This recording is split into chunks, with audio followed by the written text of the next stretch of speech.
Bismillahirrahmanirrahim. Assalamualaikum warahmatullahi wabarakatuh. Halo teman-teman, bagaimana kabarnya hari ini? Semoga kita semua dalam keadaan sehat walafiat. Mari kita persiapkan diri kita bersama-sama untuk belajar bersama saya di mata pelajaran IPA dengan tentu saja materinya yang sangat menyenangkan dan begitu lumrah di kehidupan kita, yaitu melihat karena cahaya tentu saja. Jangan lupa ya teman-teman, catat hal-hal yang penting agar apa yang kita pelajari ini bisa masuk di kehidupan kita akan mendatang. Terus jangan lupa untuk isi kolom komentar untuk cara mengabsennya, yaitu tulis di kolom komentar dengan cara tulis nama lengkap Anda. Alangkah lebih baiknya sebelum proses pembelajaran dimulai, saya akan memperkenalkan diri saya dengan singkat kepada teman-teman semua agar teman-teman semua bisa mengetahui siapa saya dan siapa tahu di antara teman-teman semua sudah ada yang kenal sama saya. Jadi saya akan memperkenalkan diri saya secara singkat. Perkenalkan, nama saya Sarmita Rosita Eskom, biasa dipanggil Ibu Mita. Saya sekarang akan mengajarkan kepada teman-teman mata pelajaran IPA. Jangan mata pelajaran IPA. Sekarang saya bekerja di Yayasan Pemersatu Umat atau biasa di sini sebut Pondok Pesantren, dan saya sebagai guru di Pusat Kegiatan Belajar Masyarakat atau biasa disingkat dengan PKBM atau lebih dikenal dengan kita semua, yaitu paket A, paket B, dan paket C di Pondok Pesantren Al-Amin Mawasangka. Itulah perkenalan singkat dari saya dan profil sekolah kami. Selanjutnya teman-teman, sebelum kita mulai proses pembelajaran, marilah kita membacakan doa belajar terlebih dahulu. Bismillahirrahmanirrahim. Rabbi dzikni ilman warzuqni fahman waj'alni minas sholihin. Yang artinya, ya Allah, tambahkanlah aku ilmu dan berikanlah aku kemampuan untuk memahaminya, dan jadikanlah aku termasuk golongan orang-orang yang soleh. Amin. Dan sebelum kita lanjut dalam proses pembelajaran, mari kita menyanyikan lagu Indonesia Raya.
pertemuan kedua kali ini, saya akan menguji teman-teman tentang pertemuan sebelumnya.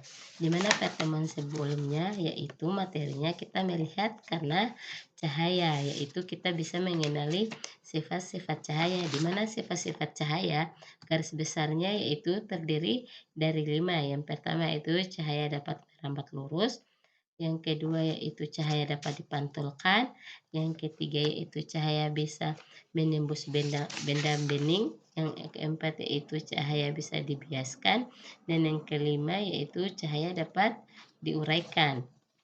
Dan pertemuan juga sebelumnya yaitu kita teman-teman semua sudah mengetahui bahwa cahaya itu terdiri atas 2, yaitu cahaya alami dan cahaya buatan. Di mana cahaya alami itu seperti contohnya matahari, bulan, bintang, dan lain sebelumnya, yaitu di mana pengertiannya yaitu dia tidak memiliki campur tangan manusia. Sedangkan cahaya buatan yaitu cahaya yang sudah memiliki campur tangan manusia. Contohnya seperti lampu, lilin, senter, dan lain sebagainya. Baik teman-teman, untuk itu mari kita uji kemampuan teman-teman secara bersama-sama bersama saya untuk tes kemampuan teman-teman dari pertemuan sebelumnya. Baik teman-teman, dari pertemuan sebelumnya, sebelum pertemuan Ibu Guru sudah menyinggung sedikit pertanyaan sebelum pertemuan, yaitu pertanyaan diskusi. Dan itu akan kita jawab hari ini, di mana pertanyaan tersebut adalah, pernahkah kamu melihat pelangi di langit setelah hujan? Menurutmu bagaimana cahaya bisa menimbulkan warna-warni indah tersebut? Apakah cahaya memiliki sifat khusus yang membuatnya bisa merubah warna dan arah? Oke teman-teman, dari sifat-sifat cahaya tersebut, apakah teman-teman ada yang bisa menjawab? Apakah pelangi memiliki maksud saya, apakah cahaya memiliki sifat khusus sehingga dia bisa membentuk pelangi yang indah setelah hujan? Oke teman-teman, jika teman-teman bisa menjawabnya, mari kita diskusikan bersama-sama. Bisa juga ya teman-teman untuk tulis di kolom komentar apa jawabannya, apakah cahaya memiliki sifat khusus sehingga setelah hujan itu terbentuknya pelangi. Oke teman-teman, silakan yang bisa menjawab tulis di kolom komentar ya teman-teman. Baik teman-teman, untuk menjawab ini mari bersama saya kita jawab bersama, apakah matahari memiliki sifat khusus ya teman-teman. Oke, tentu saja jawabannya dari pertanyaan itu, apakah teman-teman bisa pernah melihat pelangi setelah hujan, itu adalah hal yang sangat lumrah ya teman-teman bagi kita. Tentu saja jawabannya iya, karena anak kecil saja sudah bisa melihat pelangi, apalagi kita ya. Pasti kita semua di sini sudah pernah melihat pelangi. Baik teman-teman, kita semua pasti pernah melihat pelangi di langit setelah hujan. Cahaya matahari bisa menimbulkan warna-warni indah pada pelangi karena mengalami yaitu pembiasan, pemantulan, dan penguraian cahaya di dalam tetesan air hujan. Oke teman-teman, setelah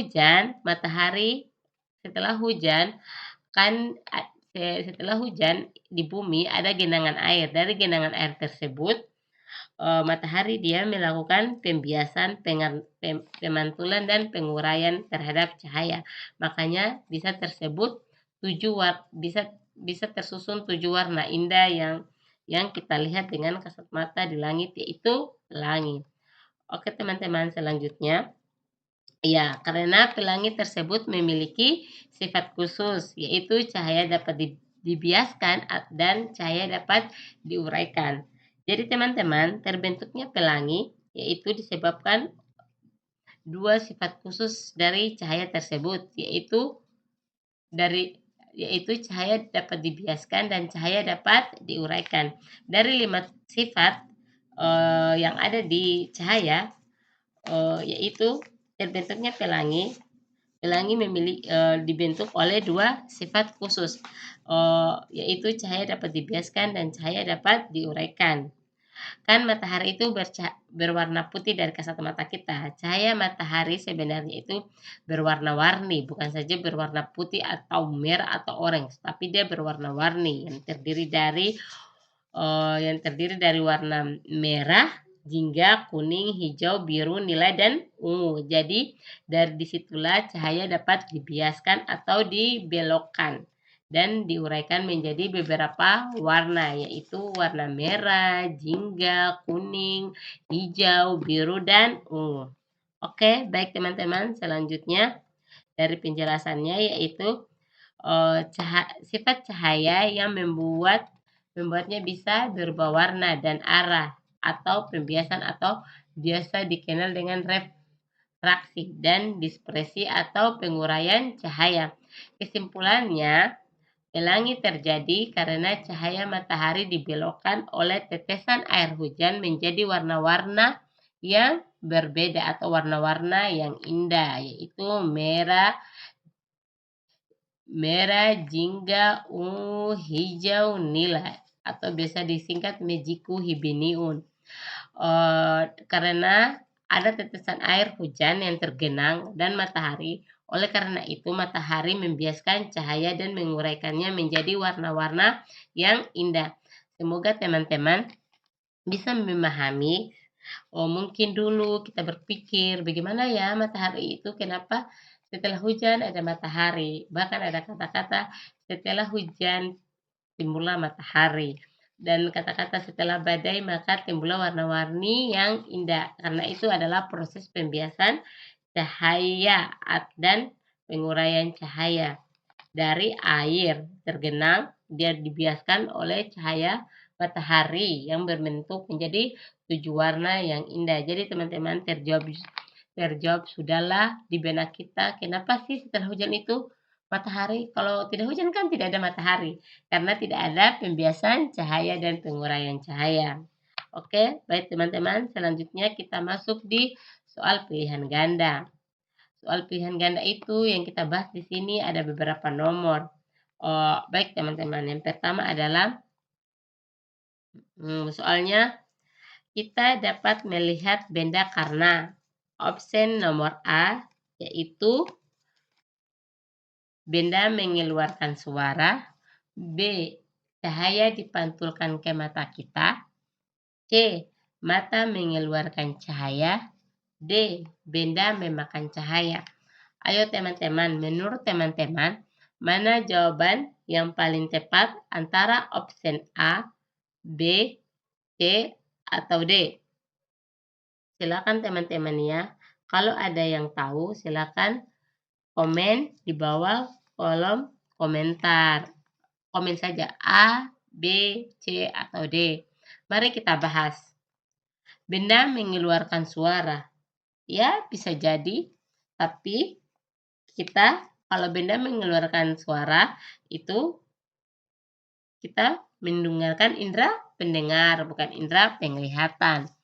Cahaya dipantulkan ke mata kita. Apakah betul cahaya dipantulkan ke mata kita? Kita simpan dulu jawabannya. C. Mata mengeluarkan cahaya. Apakah teman-teman mata kita mengeluarkan cahaya? Kita simpan lagi jawabannya ya. Benda memakan cahaya. Adakah benda yang memakan cahaya? Kalau benda memakan cahaya, otomatis di muka bumi ini sudah tidak ada lagi benda-benda karena dimakan oleh cahaya, terutama cahaya matahari, yaitu cahaya alami. Jawaban yang paling tepat ya teman-teman, jika ada teman-teman yang menjawab opsi B, berarti itu jawabannya sangat tepat karena cahaya dipantulkan ke mata kita. Kembali lagi ke topik kita, yaitu kita melihat karena cahaya. Kalau kita tanpa adanya cahaya, kita tidak bisa melihat. Walaupun kita memiliki mata, kalau kita meram atau kita tutup mata, itu kita tidak bisa melihat. Walaupun kita memiliki mata, kalaupun kita melihat dan kegelapan di suatu ruangan, kita matikan lampu, cahaya alami itu bukan siang, malam, kita matikan lampu, kita padamkan lampu, kita tidak bisa melihat. Jadi, cahaya dipantulkan ke mata, yaitu kita melihat dengan lampu-lampu itu dipantulkan ke mata kita. Makanya terjadilah proses kita bisa melihat. Dan mata itu tidak mengeluarkan cahaya. Mata itu dia tidak mengeluarkan cahaya, tapi dia hanya diberi cahaya dia. Kalau mata kita mengeluarkan cahaya berarti kita seperti di film-film yang tukang sihir ya, mata kita dikeluarkan cahaya yang edit-editan ya teman-teman. Tapi ya itu yang paling tepat jawabannya B, cahaya dipantulkan ke mata kita. Baik, kita lanjut ke soal nomor 2. Di mana soalnya yaitu, mari kita baca bersama-sama. Sumber cahaya alami yang paling besar adalah ini. Seperti yang saya singgung sebelumnya. Silakan ya teman-teman. Siapa yang bisa menjawab silakan komen di bawah. Pertama, lampu. Kedua, yang option B yaitu lilin. Ketiga, yaitu C, matahari. Yang keempat, atau option D yaitu senter. Manakah teman-teman? Menurut saya ini sih soal yang paling gampang ya, karena cahaya alami. Cahaya alami sendiri itu kita bisa menilai yaitu cahaya yang tanpa ada campur tangan manusia. Sedangkan cahaya buatan itu yang ada campur tangan manusia. Jadi, jawaban yang paling tepat yaitu cahaya matahari. Itu pun juga cahaya matahari itu adalah cahaya kekuatan yang paling besar dari cahaya-cahaya alami lainnya. Kalau lampu itu kan dari bantuan manusia, lilin juga begitu, dan senter juga begitu. Baik teman-teman, ini kayaknya soal yang sangat cukup mudah ya untuk kita pahami. Oke, selanjutnya soal nomor 3. Soal nomor 3. Cahaya merambat dengan arah. Ya, ini. Tadi juga seperti pelangi, merambat. Bukan, sorry. Ini, merambat dengan cara apa? Berputar, lurus, atau zigzag. Cahaya itu merambat, berputar itu kan, ya berputar. Bagaimana seperti arah jarum jam. Apakah cahaya merambat secara berputar? Kan tidak mungkin dia berputar. Kalau berputar kan, apakah dia lurus? Bisa jadi. Apakah zigzag? Zigzag itu ya teman-teman, seperti anak tangga. Seperti anak tangga, begitu dia zigzag. Bisa jadi. Kita simpan dulu ya jawabannya. Silakan ya teman-teman. Jawaban yang paling tepat yaitu cahaya. Sifat cahaya itu merambat. Merambatnya secara lurus. Cahaya itu sifatnya merambat secara lurus. Kita bisa lihat seperti lampu. Dia kan tidak zigzag, tapi dia turun dari atas atau dari mana dia turun ke bawah. Seperti juga matahari. Dia merambat lurus dari ufuk timur. Dia terbit ke ufuk barat. Dia itu merambat lurus. Dia tidak berputar dan dia tidak zigzag. Bahkan dia tidak berbelok. Baik, selanjutnya soal nomor 4.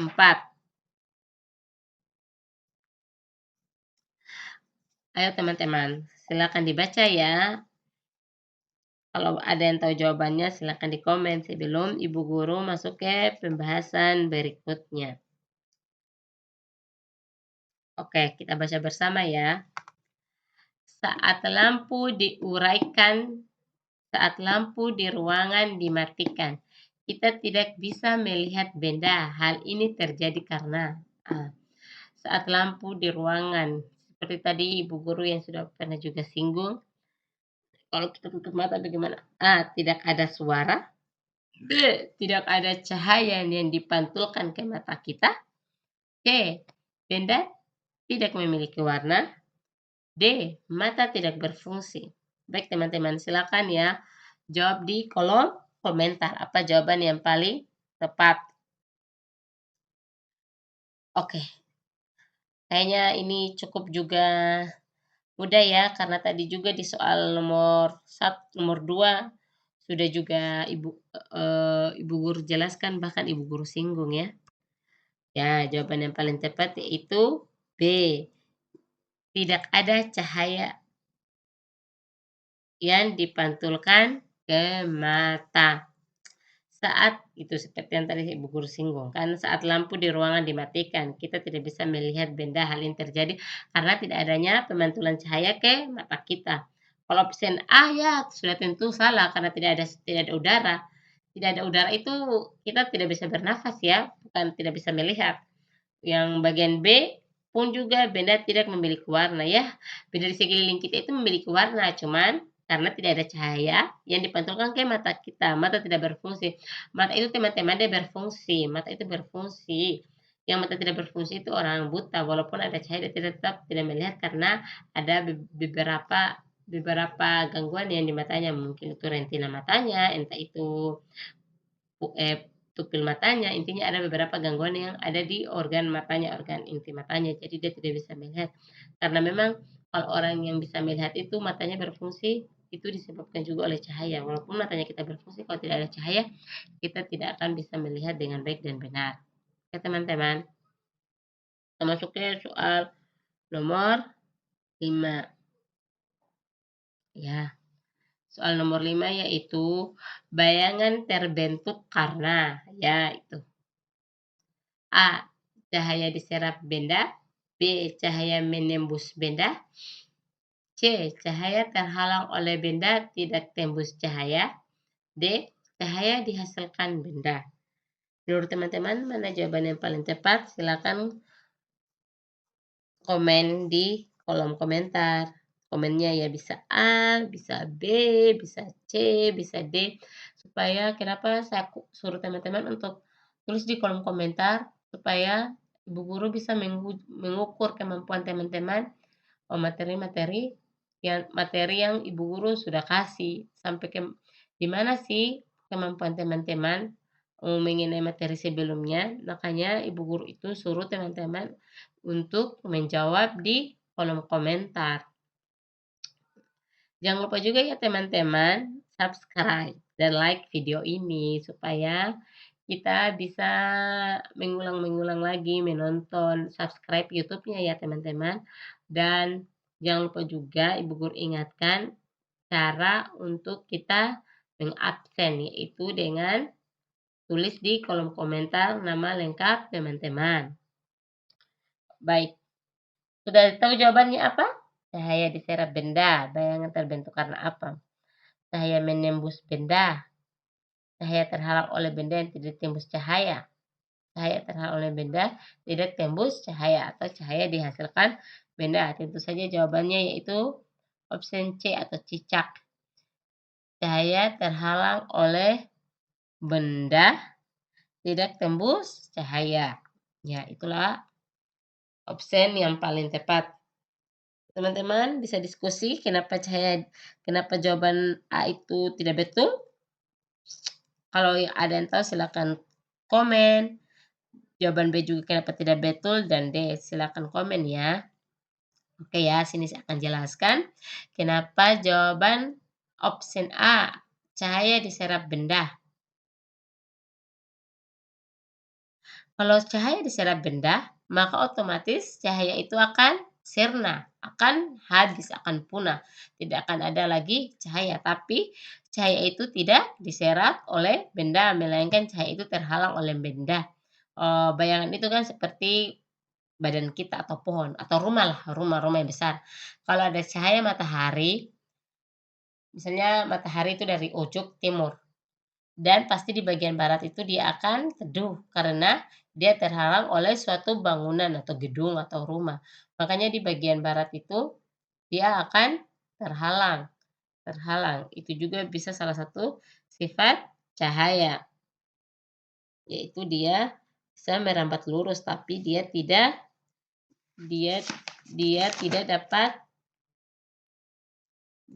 dapat merambat lurus. Saking dia merambat lurus, makanya dia lurus saja. Kalau dia bisa dibelokkan atau berputar kan cahaya itu, sifat cahaya itu kalau ketika ada benda maka dia akan berputar arah supaya dia tidak terhalang, tapi dia tidak. Dia itu cuma sifatnya bisa merambat lurus. Ya, cahaya menembus benda.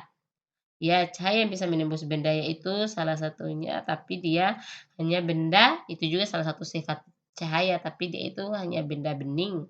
Contohnya itu kaca, air, dia itu bisa menembus, dia bisa menembus. Tapi kalau untuk benda-benda seperti kaca, bukan kaca, itu dia tidak bisa ditembus oleh cahaya. tapi dia akan dihalang.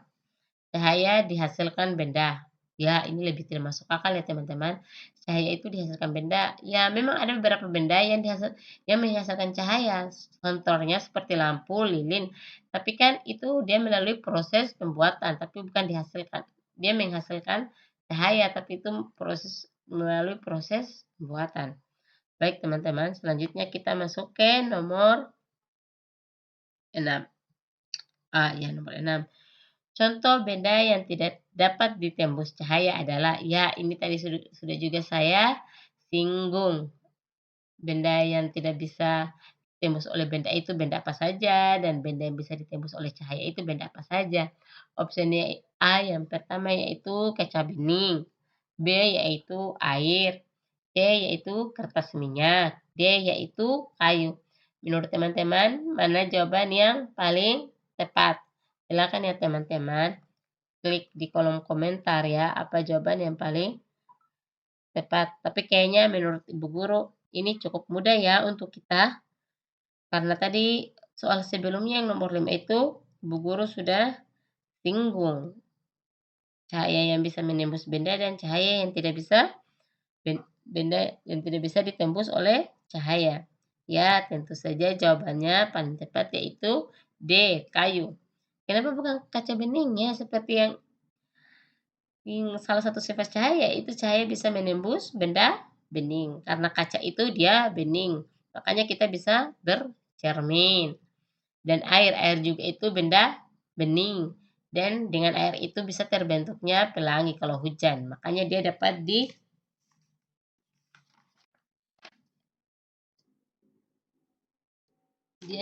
diuraikan dan cahaya dapat dibiaskan. Makanya terbentuknya pelangi. Kertas minyak ya, kertas minyak itu juga pasti ibu-ibu sekalian di sini sering melihat kertas minyak. Kertas minyak itu kertas yang sering kita gunakan untuk membuat kue. Itu kan dia juga bisa menembus cahaya. Dia itu juga ada cahayanya. Dia ditembus oleh cahaya. Kalau kayu ya seperti yang Ibu Guru bilang tadi, dia tidak bisa ditembus cahaya karena dia bedanya padat. Kalau padat seperti rumah, rumah kan tidak bisa ditembus oleh cahaya. Bolehnya ada celah-celahnya sendiri sedikit kalau rumah panggung ya. Kebanyakan di kita ini kalau rumah panggung dia tidak rapat. Ketika dia rapat dia tidak bisa ditembus oleh cahaya.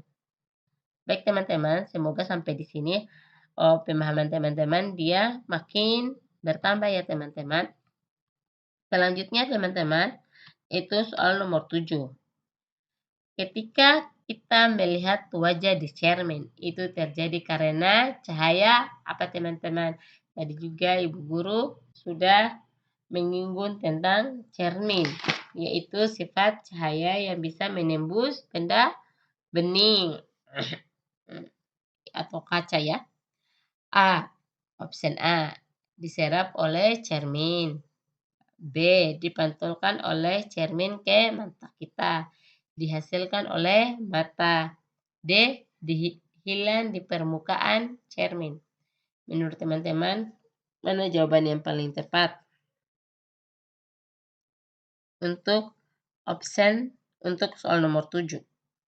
Ya, tentu saja jawaban yang paling tepat yaitu jawabannya B.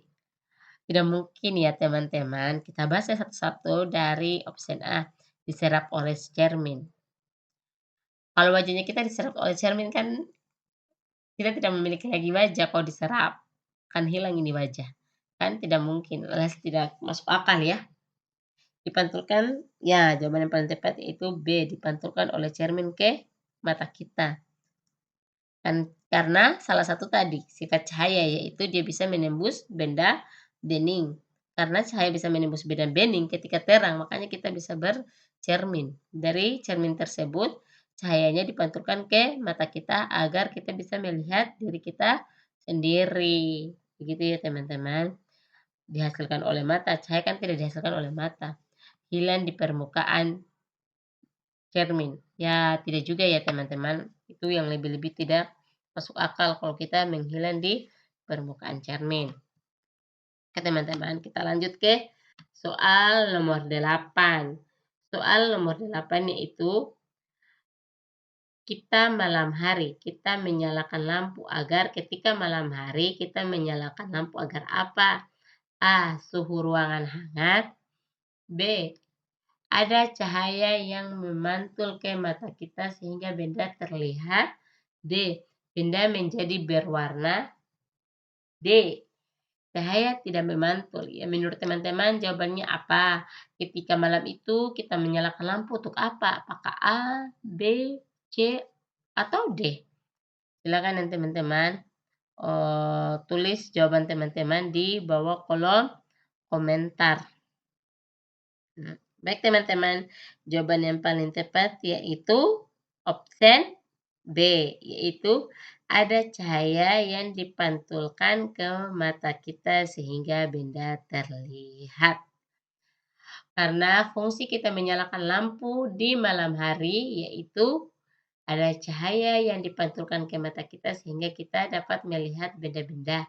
Ketika kita tidak menyalakan lampu, maka tidak adanya cahaya dan kita tidak bisa melihat benda-benda di sekitar kita. Suhu ruang menjadi hangat itu kan ini adalah bukan untuk fungsi lampu ya, tapi ini salah satu fungsi AC bahkan kipas angin. Jadi dia ruangannya itu menjadi dingin atau hangat dan benda menjadi berwarna. Ya, dari sananya kan benda-benda di sekitar kita itu sudah berwarna. Walaupun kita tidak menyalakan lampu, tetap benda itu tetap dia memiliki warna. Misalnya benda benda lemari memiliki warna putih atau warna merah. Tetap dia berwarna putih dan berwarna merah. Walaupun kita tidak menyalakan lampu, cuman mata kita tidak bisa melihat karena tidak ada cahaya yang dipantulkan ke mata kita. Cahaya tidak memantul. Cahaya itu sifatnya dia dipantulkan. Ada salah satu cahaya yaitu cahaya dapat dipantulkan. Ketika cahaya tidak dapat dipantulkan, maka kita tidak bisa melihat. Ya teman-teman. Ya, nomor ke-9. Pelangi terjadi karena cahaya matahari mengalami A. Pemantulan, B. Pembiasan, dan penguraian, D. Penyerapan, D. Penghilangan. Ini kayaknya teman-teman, kalau teman-teman menyimak video ini dari awal sampai akhir, pasti teman-teman paling bisa menjawab nomor 9. Karena ini adalah soal dari diskusi kita tadi. Yang itu soal diskusi kita tadi bersama-sama tentang terjadinya pelangi setelah hujan. Dia disebabkan oleh apa? Dia memiliki sifat khusus cahaya.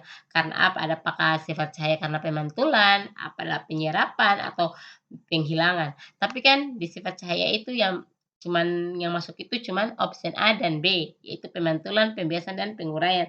Kalau penyerapan dan penghilangan itu kan tidak ada. Itu dia tidak termasuk dalam sifat cahaya. Ayo teman-teman silakan jawab apakah opsinya A atau B. Kayaknya ini cukup mudah ya. Pemantulan itu tadi paling sering kita singgung. Karena apa cahaya itu, karena fungsi cahaya dipantulkan itu karena apa? Karena apa? Itu dari beberapa soal yang sebelumnya. Bahkan soal nomor 8 tadi juga kita membahas tentang cahaya dapat dipantulkan. Jawaban yang paling tepat yaitu tentu saja option B, pembiasan dan penguraian. Karena kalau option bagian A yaitu pemantulan cahaya itu berfungsi supaya kita bisa melihat, mata kita bisa melihat benda-benda di sekitar kita. Ketika tidak memiliki sifat pemantulan maka kita tidak bisa melihat benda-benda yang ada di sekitar kita walaupun mata kita posisinya dalam keadaan terbuka. Kalau kita tutup mata pun juga ya, kalau tidak ada cahaya itu karena itu adanya cahaya pemantulan. Yang paling tepat yaitu pembiasan dan penguraian. Ya, kenapa disebut pembiasan? Karena kalau kita melihat cahaya air terbenam dan ada matahari, itu disebut proses pembiasan.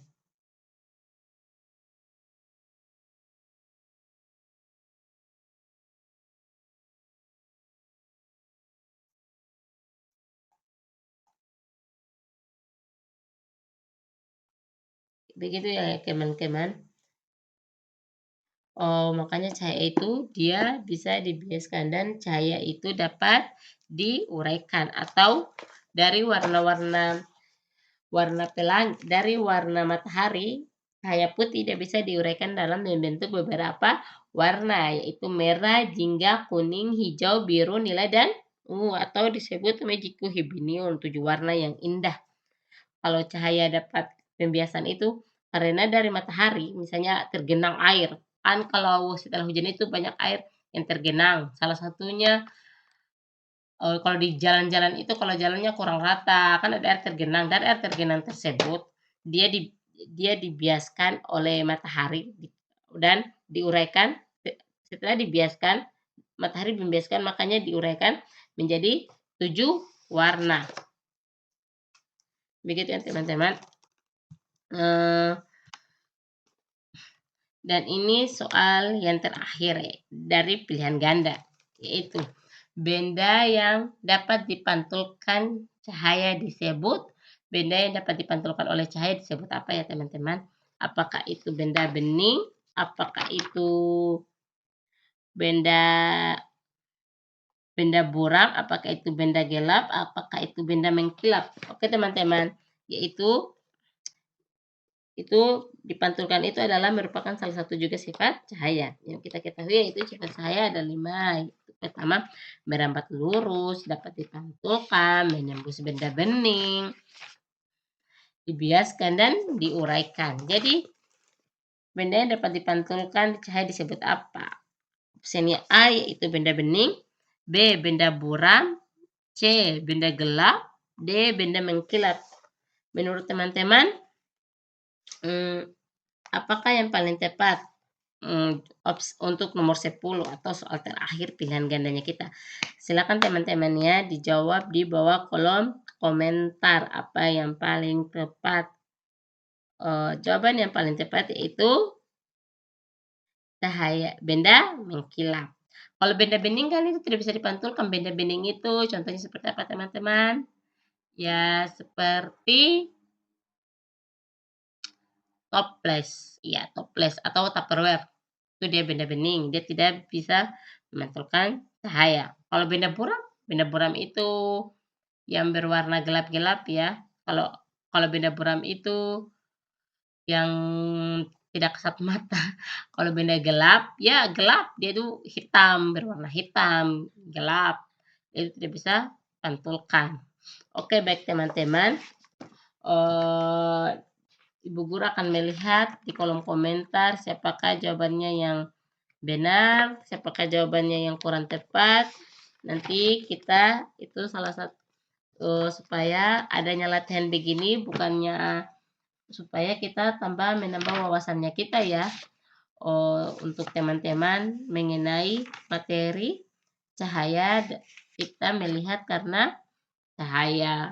Bukan kita melihat karena mata, memang ya kita melihat karena mata, tapi tampaknya adanya cahaya kita tidak bisa melihat. Oke teman-teman, mungkin cukup sekian ya pertemuan kita saat ini. Dan jangan lupa ya teman-teman, tulis di kolom komentar ketika teman-teman hadir dengan cara tulis nama lengkap teman-teman di kolom komentar. Supaya ibu guru tahu di pertemuan ini siapa yang hadir, siapa yang tidak hadir ya teman-teman. Silakan tulis di kolom komentar. Baik teman-teman, semoga kita diberikan selalu kesehatan oleh Allah Subhanahu wa taala, waktu supaya di pertemuan-pertemuan berikutnya kita bisa bertemu lagi dan diluangkan waktu supaya teman-teman bisa mengikuti materi-materi lagi selanjutnya. Ibu guru ingatkan kembali, silakan teman-teman tulis di bawah kolom komentar nama teman-teman agar kita bisa mengetahui siapa yang hadir dan siapa yang tidak hadir di pertemuan ini. Itu dengan cara mengabsen, itu klik di bawah kolom komentar. Teman-teman jaga kesehatan, semoga kita selalu dalam lindungan Allah Subhanahu wa taala. Saya akhiri, kurang dan lebihnya mohon dimaafkan. Assalamualaikum warahmatullahi wabarakatuh.